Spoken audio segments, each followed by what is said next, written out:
fast packing for our trip. It's like 5:30 in the morning. I'm not a morning person, but we're going on an adventure, right, Jen? Mm-hmm. Where are we going? Why don't you tell everybody? In Nantou. Are you excited? Yeah, but I'm still sleepy. Okay. Well, you're not driving, but please don't fall asleep on the back, okay? What's our plan? Okay, so we're going to stop first in a gas station. Last station in Toroko. Right before Toroko. Yeah, this is the gas station. Yeah, it's almost 6. Yes, almost 6. Here we are. We've reached the gates of Toroko. Tomorrow coming back, we'll probably see the other gate. I don't think we're going to see it the route we're going today, unless we have to change something. And it's moments like this that I wish we were rich. So we could be like rich assholes right now and like post on the Instagram like, hey, look what we're doing on Thursday! Because we're rich, we don't have to fucking work. Because, you know, it's not as funny to say, hey, look at what we're doing! We're basically middle class and don't have work today. Because it's more fun to be a rich asshole. I mean, I'm an asshole either way, right? Honey, am I an asshole? Baby, am I an asshole? You are! See, told you so. So now we're in Taichung. So this is like a village community inside Toroko National Park. That's Zhongbu Temple. See Guanyi there in white. So this is like a popular place to stop.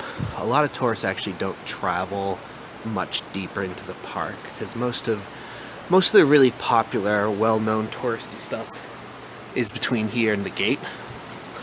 But the park continues for a long, long way. But after this, it's a little more difficult driving. It's a little steeper, and most of the attractions are just places to hike. That's actually a hotel over there called the Silk Palace. Really nice hotel. I've actually taught English to the staff there. It's kind of a cool place. So we have reached Biliv Sacred Tree. It's right in front of us here. Or in front of me. My wife's at the cafe drinking coffee. It's a 50-meter tall, 3,000-year-old pine tree. It was actually found in 1907, or first documented in 1907, by a Japanese scientist who came up here. So we're currently at 2,150 meters above sea level. So from going on here, we're going to be in the cloud forest. It's going to be colder, a little more wintry. But this is a popular stopping place. So still, you know, very beautiful, very beautiful, very beautiful. Alright, here we are at the end of Toroko Park.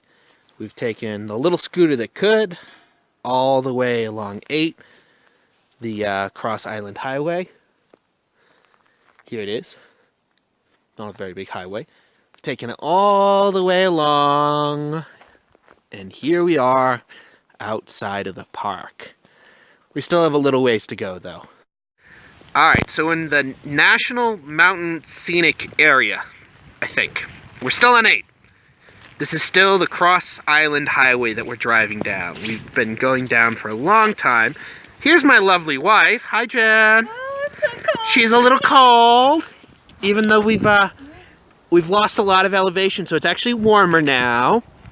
And it looks like it'll be quite warm. We're going to be in the sun, and it is breathtakingly beautiful. I'm really glad you had this idea to come up here. All right. It's been a good trip.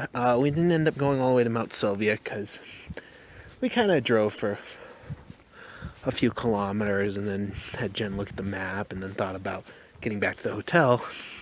And Jen wants to hit the hot springs. That's what she wants. So Jen, tell us about how nice a ride. Sorry, tell us about how horrible 89 was. Spare no detail. I was shaking. I was crying. I yelled a lot because it was out of nowhere. It is really. Was it really Taiwan? Yeah. And now I'm happy. Because I ordered you food? Yeah. Alright, so 89 was a horrible road, right? It was. But you got through safe and sound thanks to me. Right? Now we're getting food thanks to you. Yeah. After a long day of riding, we've reached the hotel, which has hot springs. Jen, how do you like the hot springs? I do like it a lot. How did you like our driving? Isn't it great that your husband's so good at driving through rough terrain? No way.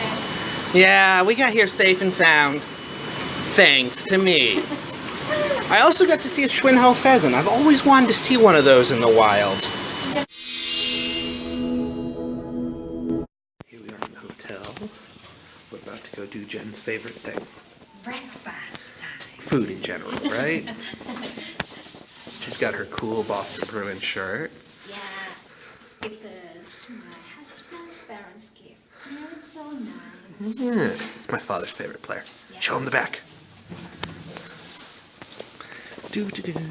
63. Alright, let's go get food.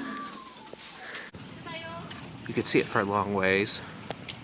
Actually, when I was driving, I thought this was a church at first. I was like, ooh, that's a very European-style church. Because we could see it for a ways. You know, because it's Nantou. Yeah.